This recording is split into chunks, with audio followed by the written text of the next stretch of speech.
Edward,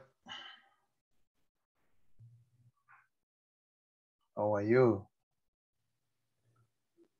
Can you hear me? You're on mute. Can you hear me? Hello? You're on mute.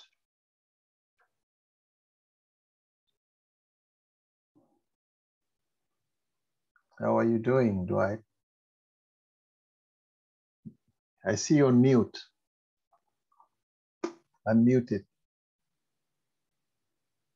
I don't know what's going on with this crazy computer. I was hitting mute and it wasn't unmuting me, but okay. No problem. So how have you been? Great, man. All right. I did as much studying as I could. Hold on, let me turn my fan off. Yes, sir.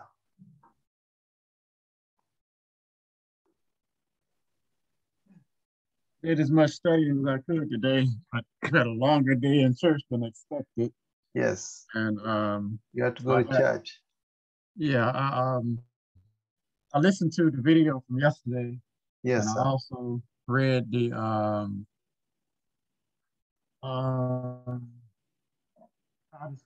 does computer memory work when it's switched off? I read that. Yes, sir. I didn't get a chance to read the basic structure of the computer, the computer concepts. I didn't get a chance to. I'll do that tomorrow. That's okay. Okay. Yeah, so today we are going to go ahead and go back into the stuff we did yesterday, but a little bit detail. Okay. Oh, that wasn't detailed yesterday? More, we are digging deeper and deeper. Okay. Okay. Yes, sir. So, like we talked of yesterday, we talked about the motherboards. Mm-hmm. So let me go ahead and record this session. Yeah, that's the one that's 94 pages long, the chapter 1. Yes. And I just printed out the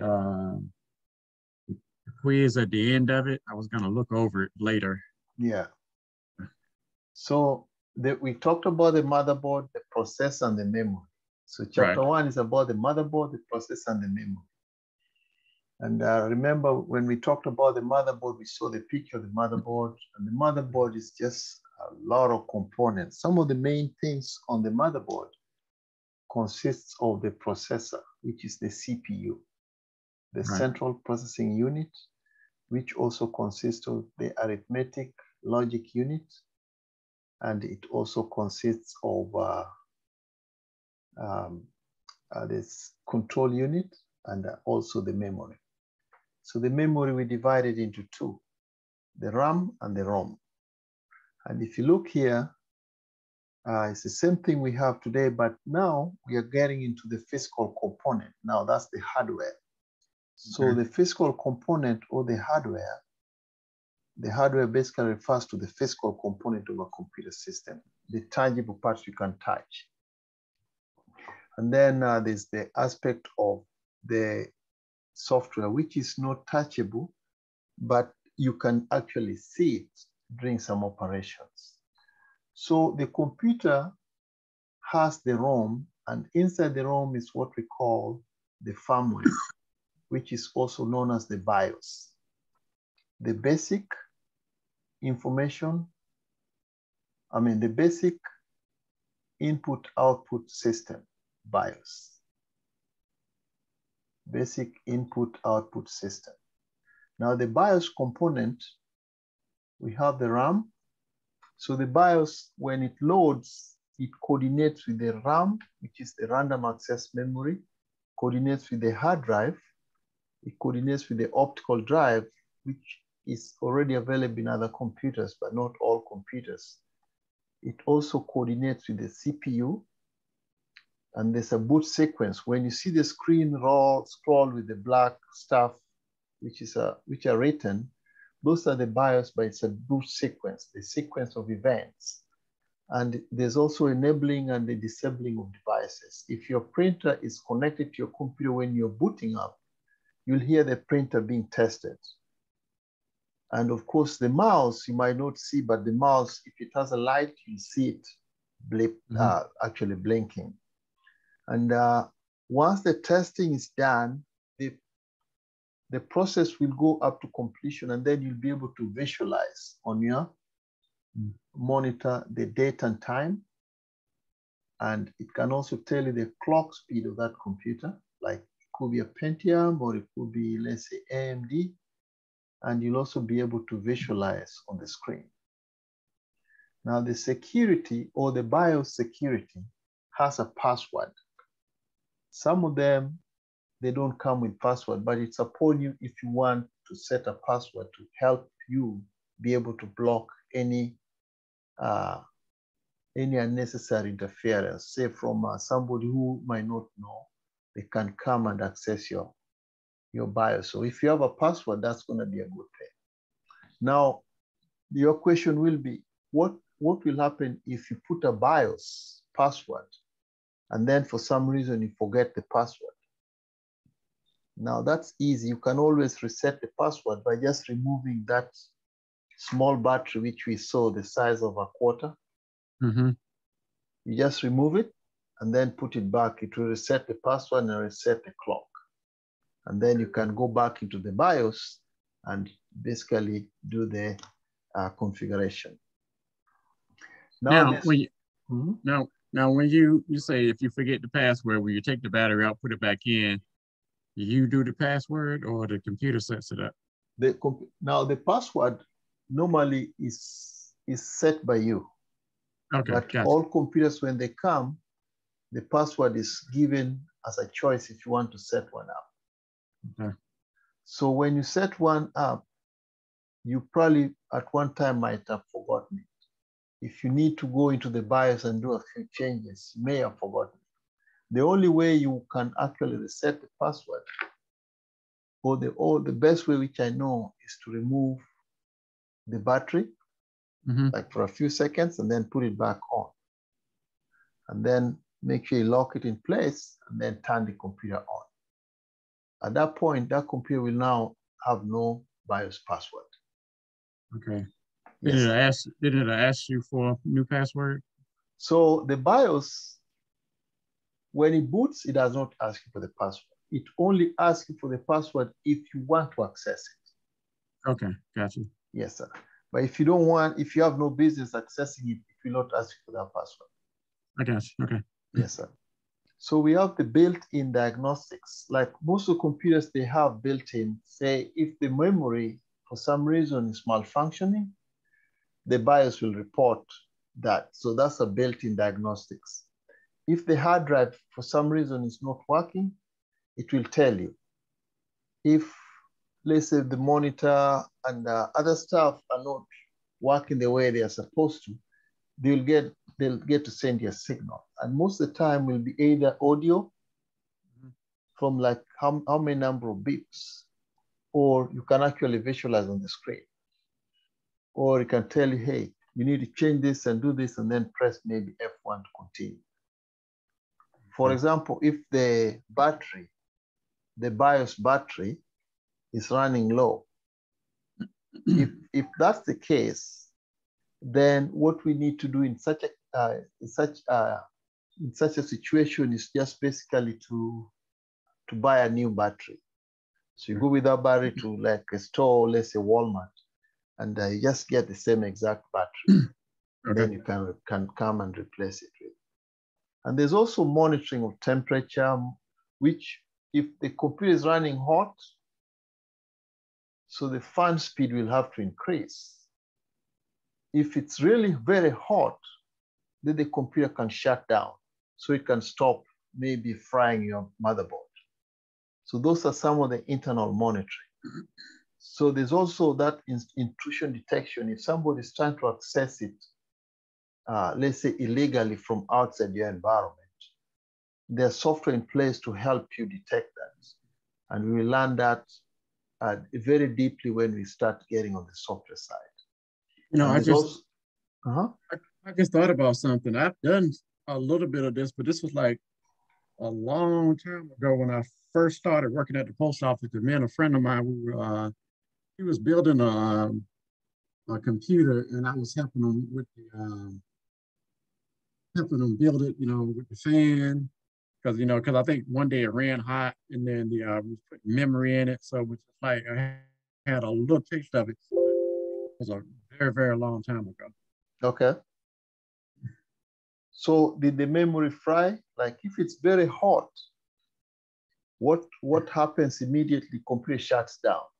So it can prevent the memory or the hard drive or the motherboard or even the processor from burning up. Right. So normally what happens is if for some reason it has an issue with the fan is not spinning at a high speed enough to cool it down, or the fan which is given to this computer for some reason might not be the right one. That can cause that problem. Or the fan completely stopped working. Then that computer will just be very hot and then shut down. And it can fry motherboard, processor, and stuff like that. So here, for example, the second section is to explain the importance of motherboard, the components of the motherboard, their purpose and their properties.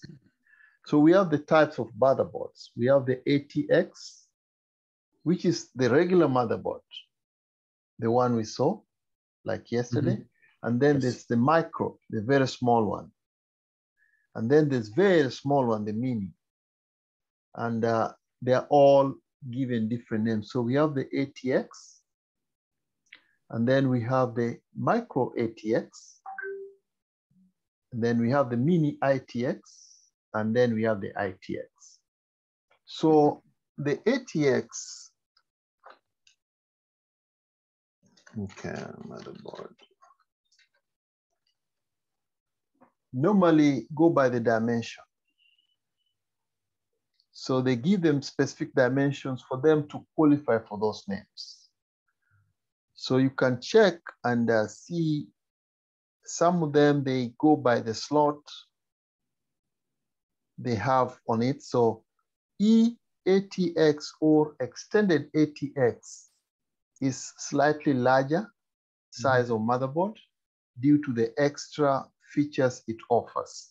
So the expansion like slots we have, there could be so many. So therefore that makes it very extended.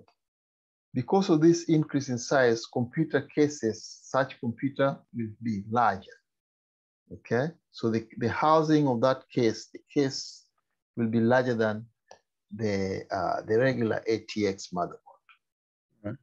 Okay, and the ATX motherboard is just the regular, normal size, and the micro will be like those very small. Nowadays they're very small ones, and then we have the very, very small ones, and then we have just the regular, also ITX. Now, the expansion slots, like what we saw yesterday, let me go back and bring it here.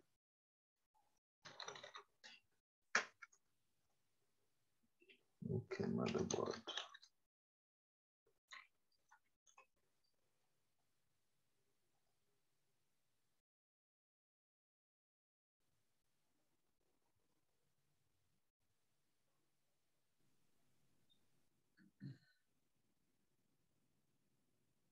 Okay, like here, what we have,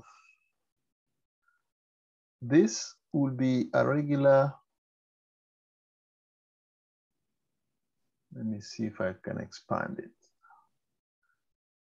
This will be a regular motherboard, like ATX, but you have additional expansion just in case you need to create more functionality. It will give you more expansions. And some of them, if it's a small ATX like micro, it will have no expansions, but instead it will have more of this built in. Yes, sir. So those are normally very specific. And we call them the expansion slots. Some of the expansion slots we have, you can have the PCI, the PCI-X, the PCIe, and the mini PCI. So these are the regular PCI. Some of them will be color-coded white, and others will be color-coded black. Some of them, in some cases, will be even be blue. But as you can see, we'll be able to see them when we go into this particular chapter. And then we have the ROM slot, the RAM slots. This one's right there. These are the places where you can insert one RAM, or you can insert 2 or 3 or even 4. So some computers will have, let's say, 8 gig of RAM. Some will have 16 gig. Some can even have 32 gig. And the proportionality of that motherboard keeps on expanding each time. Now, in those slots, yes. Let's say you started out with 8. Yes. Can you add more RAM, like put more RAM in it? Yes. So the more those RAMs are, the better for the computer. That's the bigger the memory of that computer. If the smaller the RAM, say you buy a computer and that computer only comes with 4 gig, it will operate at a slower pace, at a slower pace compared to an 8 gig RAM, because the memory will be determining how big you can keep and how fast you can make these other components work so that they can be able to access. Like we said yesterday, the memory which is on the processor is actually the register. And those are normally very expensive. So we use the RAM to augment the functionality. So the RAM, the bigger it is, the better for us. But if it's less, then that means our computer will most likely be slower. Yeah, so let me see here one second.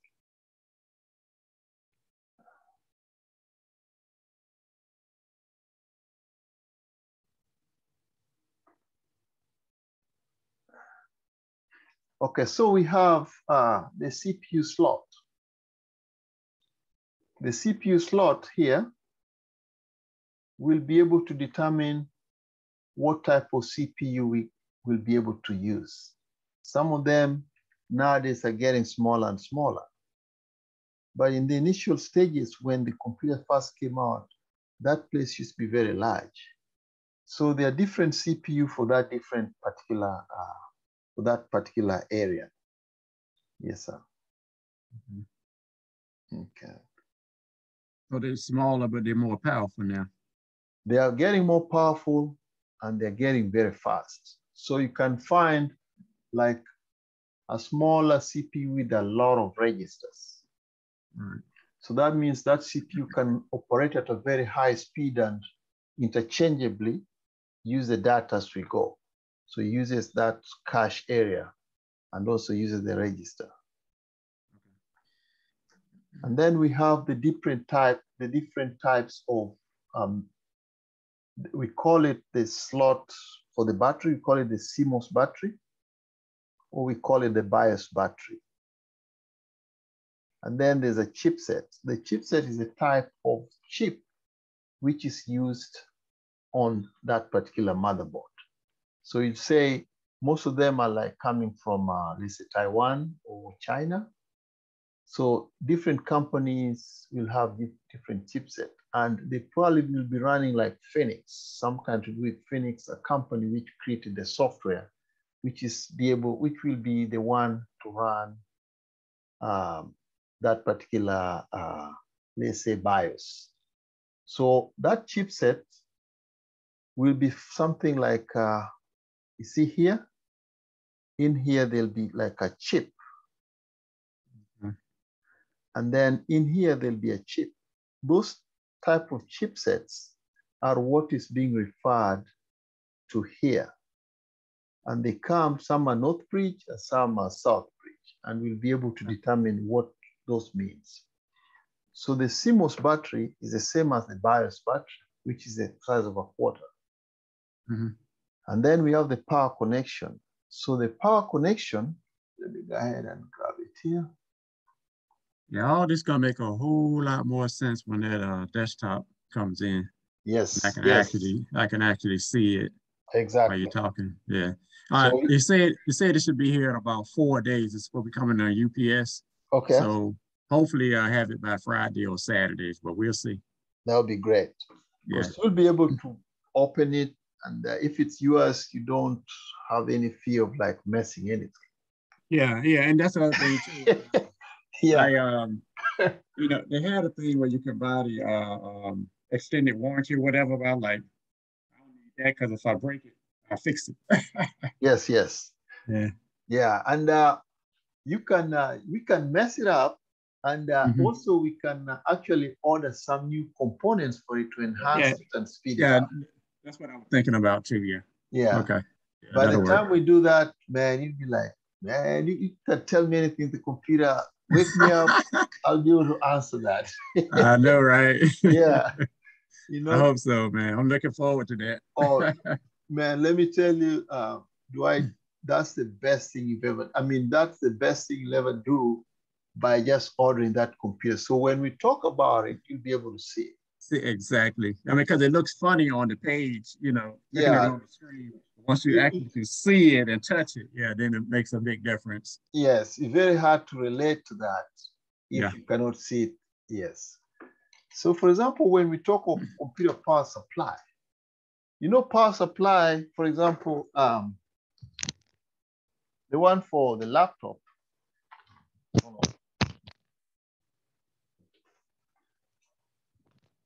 The one for the laptop will be something like this. Right. But that's just a power adapter, which steps down the 110 to maybe the specifics of that computer. But when we go on a serious note, it's a big power supply, which normally costs anywhere between, let's say, $30 to even $100, depending on that computer. And when we talk of that, we are talking of something like this one right here.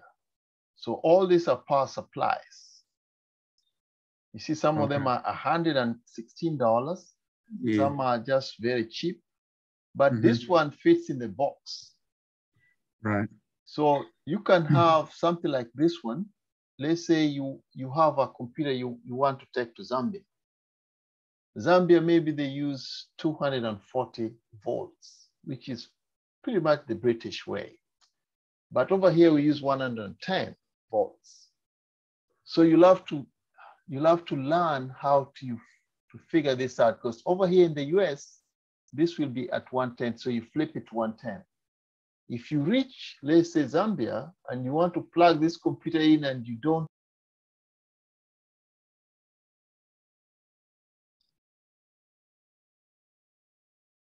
you're muted. Yeah. So there you go. It cut off. Yeah, it cut off. So let me. Okay. So if you go to Zambia with this one right here, this will be fitted at the back of the computer. You'll only be able to see this part. Right. And this part. So you can, this is for on and off, but this one here will be able to help you to flip between 110 and 240. Yeah, I've seen that before. Yeah. So if you go with it to Zambia and you guys get ready, you want to use it without remembering doing that, you're going to fry the computer. Yeah, I know. So you got to do that real quick before you're going to do that, because maybe you did not do it and then you left, you went to, let's say, go sleep, you come back, somebody's already messed it up. Right. So the power supply will be a key component of a computer system. Right.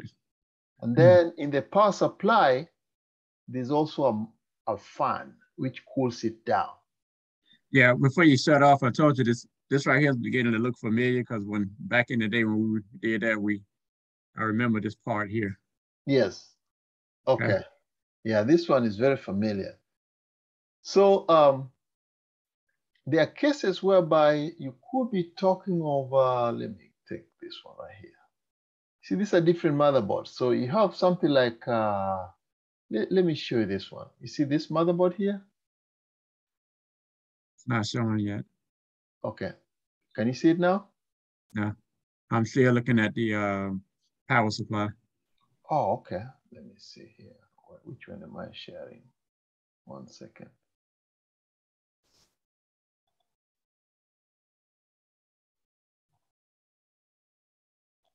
Okay, so you see here, we can bring a new processor or CPU, and then we slot it into this one. And this will bring the components which will be for the memory. Right. Then the power supply will come from outside. Okay. Now, there will be something like this for the very old computers. So you slot a processor in there, and these are for the memory. And then this keeps on improving as you go along. So you see different dimensions of the same thing. These are memory slots, and this is the processor. And then this will be probably at the back of that computer, where you have like the USB ports and the HDMI port and the video ports and even the expansion slots. It was frozen again. Is it? Yeah, it was. Can you see it now? Yeah, it was frozen for about 2 minutes. I'm sorry. No problem. Okay. So we come here, the same thing now. This will be like a very old processor slotted in there. But I'm showing this one so you can, one day when your computer arrives, you'll be able to relate to that. Right. And the same applies to that. Okay. So when you come here, you're going to be looking at the same thing, but now at a different dimension. So I'm going to share with you that one so you can have time to actually go through and read. Okay. Some of them might still be very technical, but when you look at this one, this is the back, and this is the processor, and this is just one extension slot, and maybe some kind of memory which we cannot see. And this could be for a laptop, but the memory will be here. So I'll share that with you so that you can have a look at it. Okay. Okay. So go back here. So we just talked to the power connection, the types, the fan connectors, the front, top, the panel. So the bus speed, the faster the bus speed, or the faster that bus can move. You're gonna have to go back because go back again. Go back a little bit. Okay. For the one right before the bus, right before the lines right before the bus speed. Okay, here. Okay, because evidently it must have been shut off. It must have been frozen when you were talking about the front top panel connectors. Okay, so can you see that? Yeah, right there. Okay. So what did you say about that? The front top panel connectors, USB audio? Yeah, so when you have the front panel connector, that's going to be where you put your, say, for example, connection to your, some of them to your microphone. Okay. Some of them to your USB, your audio, your power, and even your phone charger, for example. Okay. Some of them for like a thumb drive. And even there is satellite and all the power buttons for the computer. Okay. Yes, sir. And then we have the speeds, the bus speed. How fast is the computer going to run for you? Some bus speeds are very fast. Some are not very fast. So the faster it is, the better for your computer to run and the better for the processor to function.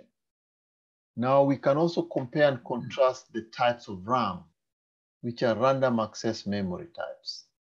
So type DDR, and there's this type DDR2. These are very important to know. And then DDR3. And then we have the SODIMM, and then the DIMM. And then we have the parity versus the non-parity. So all this will be able to break down in there and what they mean and how they operate. And then we have the RAM configuration. We have the single channel, and then we also have the dual channel, and then we also have the triple channel. We also have single-sided versus double-sided. So all those are in the memory. Some memory, let me go back here. Computer memory module.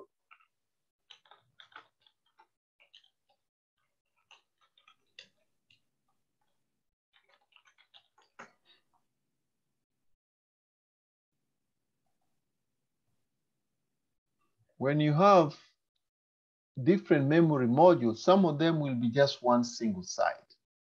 Some of them will be, whatever you see up on the surface will also on the back. Some of them will just be one-sided. So a computer memory like, I think I have some here, but I have something close to this one. Okay. A computer memory like this one can be about 8 gig, or it could be 4. So when you get 2 of them, it's going to be 8. And then you slot them in, therefore you get 8. But when there are 4 of them, they're going to be 4 by 4, which is 16. So it depends on how many slots you have on the motherboard, which will allow you to be able to put them on. So some of them are like single-sided, some of them double-sided, some of them are DIMM, or some of them are DDR or DDR2 or DDR3. And we will be able to get the difference. Now, some of them are buffered, others are not buffered. So you know, when you have a buffer, you have additional temporary location where you can use for switching stuff. And then we have the compatibility and the speed. Not every memory fits in every slot. And some of them might fit, but they might not be compatible with the software, or might not be compatible with that particular hardware. And then we'll also talk about the different, we'll differentiate among the various CPU types and their features, and also select the appropriate cooling method. So the socket types, some of them are Pentium, some of them are AMDs. So like Pentium 775 will definitely not be compatible with Pentium 1155 or 1156.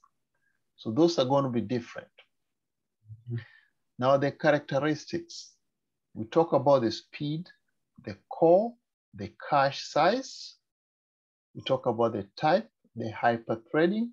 Like some of them, when they work in parallel.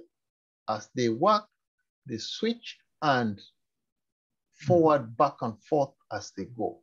So the bigger the register, the better it is for it to be able to operate at an optimal. Virtualization support. We'll talk about that in both software and hardware. We have a software virtualization which we can only go into the BIOS to be able to enable, so that you can, let's say, install another operating system to run in parallel with, let's say, Windows. So we can run, let's say, Linux together with Windows, or you can run Windows, let's say Windows 7 side by side with Windows 10, but one will have to be virtualized. So that is something which we can do, but we can only do it if we can access the BIOS. We have the architecture, which is 32-bit versus 64, which depends on the size of the word. How long can the word fit in there? So if it's 32, we know that's not as superior as 64. And then we have the integrated graphic processing unit, which means the GPU. The graphics card, which is the card for the video or for the monitor, has to be very fast in order for you to be able to render images and be able to look at the image and you be able to see like it's 3D. And then we can also disable execute bit, which we'll also talk about. Now we talk about the cooling. The cooling, we have to be able to cool the computer to run at its optimal. How do we do that? There's a heat sink. Remember the heat sink on that motherboard? That's the purpose. So it dissipates, and we know some of the metals which are normally very good for conductivity are like aluminum, okay? Or we can have, let's say, copper. So on that heat sink, they normally use something like aluminum to help dissipate heat. Very light and a very good conductor of heat. So it tends to be shiny or dark, can absorb or it can dissipate. So heat sink, we have fans, we have thermal paste, which is almost like a Vaseline, but it's also heat resistant. And then we also have liquid-based, and then we have fanless passive. So far, so good. That's just the summary. Now, they're talking about the personal computer, which we normally call as a PC. Now, this is a computing device made up of so many things we saw yesterday. So it's electronic, which function together in order to accomplish some tasks. Some people play games with the computer. Nowadays, we have computers like in the phone. This is a smartphone. It is a computer. Some people use computer for, let's say, for business. Let's say at the post office, you use a computer to process the customers and be able to get some of the rates for different, let's say, mails to different parts of the country or the world. Those are some of the uses of the computer. In a business, it would be used for printing invoices and also displaying the menu. Okay, so in our case here, we can be using a computer for a number of issues. Let's say in your house, you and your wife, you want to agree on having a spreadsheet just to be able to track your costs and your expenditure. And maybe some other things like shopping, you do like stuff like that. And then that way you can have a very clear view of how your budget goes. So it can help in that. Note that this definition of a PC, it discusses a computer as having many distinct parts which work together. So we talk of this as a general purpose computer. It can do from math to homework, to word processing, to spreadsheets. You can even use it for sending email and maybe just for video chatting online. So the computer is multi-purpose. It can do everything. There are certain computers which are very specific in nature. If a computer is very specific in nature, we take, for example, a robot in a manufacturing plant. Let's say the robot's functionality as a computer is just to paint the car. And that robot, it's one and the only job until they repurpose it. It will just know how to paint that car. So when the car comes, the robot will know, I'm going to be painting just the bonnet, or I'm just going to be painting this particular side of the car. So that's a very specific computer. But most computers today are modular. That is, they have components that can be removed, we can replace, we can upgrade it, and we can also actually change components, and then we can make it to the latest as much as we can go. We can bring that computer which is coming and then change the motherboard. We change the motherboard to the latest, and then we can change the processor. Change the processor, and then we change the memory. And then we say we get some money, we just want to go ahead and now change the hard drive. So the computer can be as old as it was, but we use a case to change it to so many other things. Now it's even modern. So it's modular. It comes in different modules, which you can just slot in and slot out, slot in and slot out. So we just change the software and then we upgrade it. Now, most computers today are like that. Okay, so we can say each component has a specific purpose or function. In this chapter, for example, you will learn about the core components that make up a typical PC, what their functions are, and how they work together inside the PC. So here we have the motherboard, the processor, the memory, and the cooling system, which we already talked about. Now the spine of the computer is the motherboard. It's almost like you and I, we cannot function very well without our brains. So the motherboard for us will be the brain, otherwise known as the system board or the main board. So this is the printed circuit board, which we saw. So PCB, printed circuit board, which is a conductive series of pathways. It looks like a city with a lot of highways. If you're looking at that city from space, It looks like a motherboard. Mm. Yeah. So it has a lot of highways, roads, and buildings, tall and short, and rivers, tunnels, and everything. Some of them you cannot even see.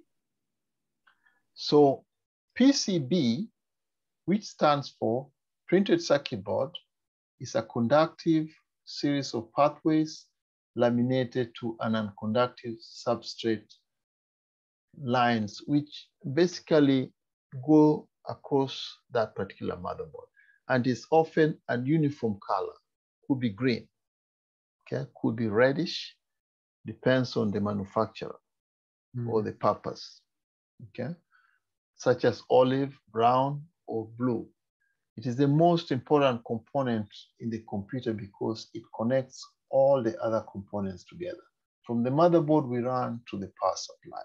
From the motherboard, we go to the switch, which turns it on. From the motherboard, we have the processor, we have the memory, we have the expansion slots. And from the motherboard, we connect the printer. The mouse, we also connect it to the monitor. So those are all extension components. Okay. So a typical figure down here, you'll see all other components are attached to this circuit board. On the system board or the motherboard, you'll find the central processing unit, the underlying circuitry. You'll also find expansion slots, the video components, the random access memory. You'll also find so many other stuff. So if you look at this one, it's the same thing we just saw. It's only that it's black and white. But when you get your computer, you open it up, you look, you'll more or less see the same thing. It might be a variation of just a few things, just like you can be having a Toyota and a Honda. The engine might not be configured the same, but they operate more or less the same way. The same thing as in the motherboard. So here you'll be looking at this memory slots. You're going to be looking at this one. This is where the power supply come and connect to the computer from outside. And you're going to be looking at this one. This is a printer slot, the port. This is the processor, the AMD processor slot. This one is a heat sink, which prevents that the motherboard will come with a chipset on it. So this heat sink helps us dissipate heat. And these are some of the chipsets you see. And then these are expansion slots. So these are for drive bays. This could go to the to the hard drive, could go to maybe the CD-ROM, and also to go to the 3.5-inch floppy disks. This is an old motherboard. And then this will be expansion slots.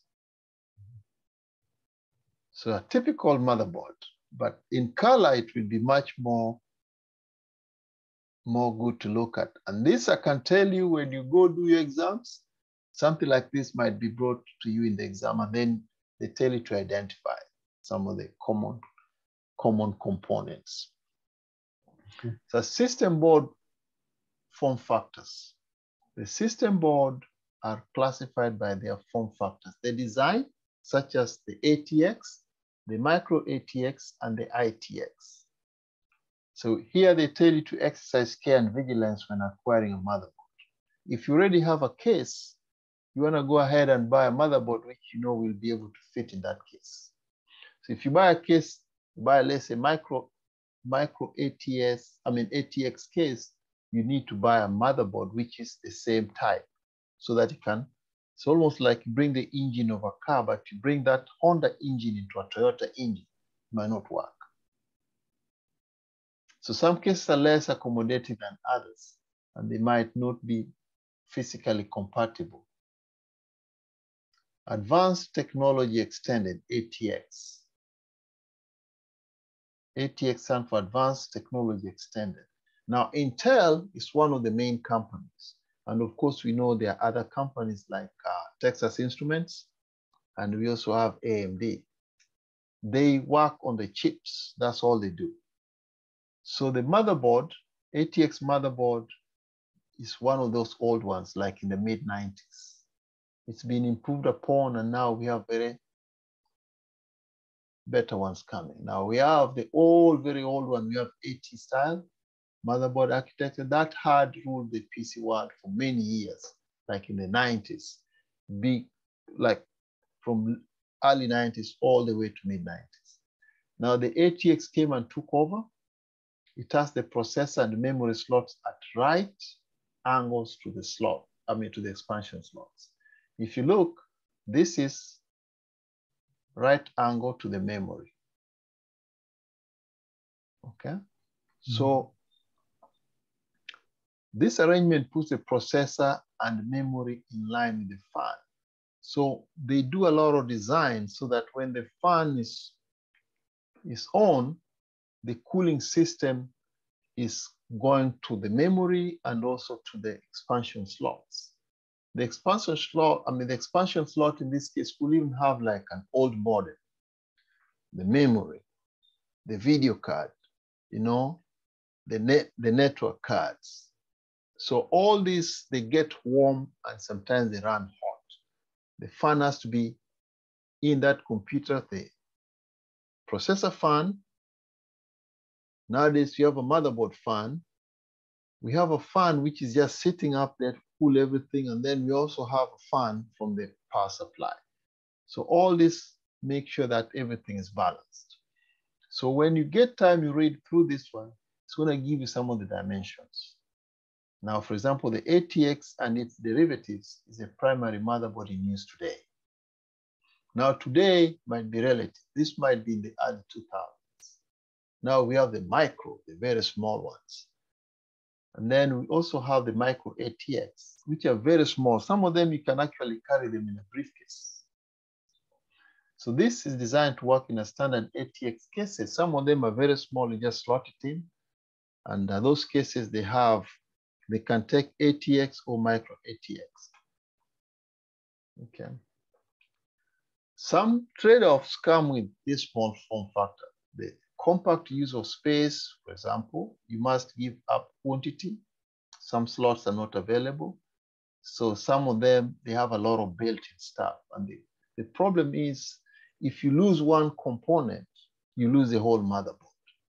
And that's at a disadvantage. So the old ones were more modularized, such that if you lose, let's say, a video card, then you just bring a new video card, slot it in, and remove the old one. But some of these nowadays, they're all stuff built in. And that could be costly if for some reason you lose something just once, one thing on the motherboard.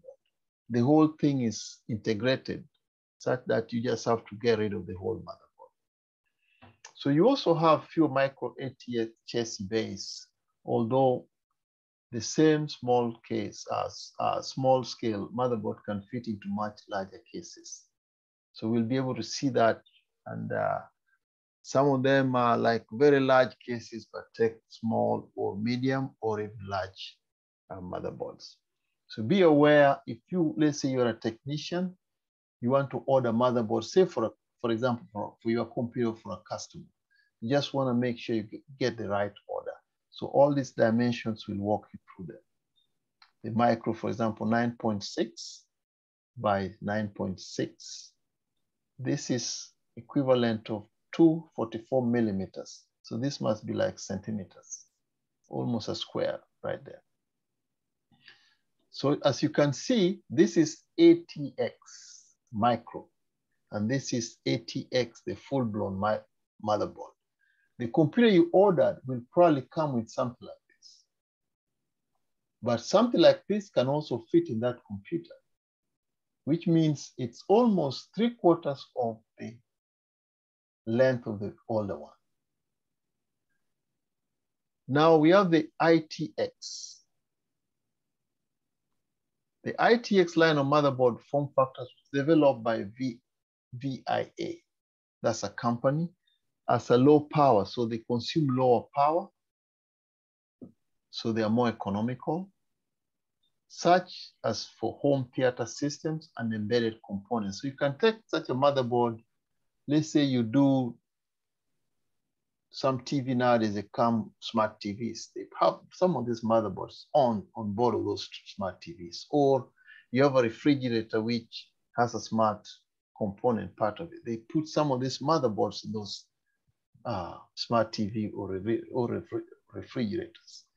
So they come and then you can put software in it, and you can be able to just go to the TV and have a flat screen on the flat screen on the refrigerator, which you'll be able to, if you have a good program, will be able to even tell you what kind of items are available in your inventory in the fridge.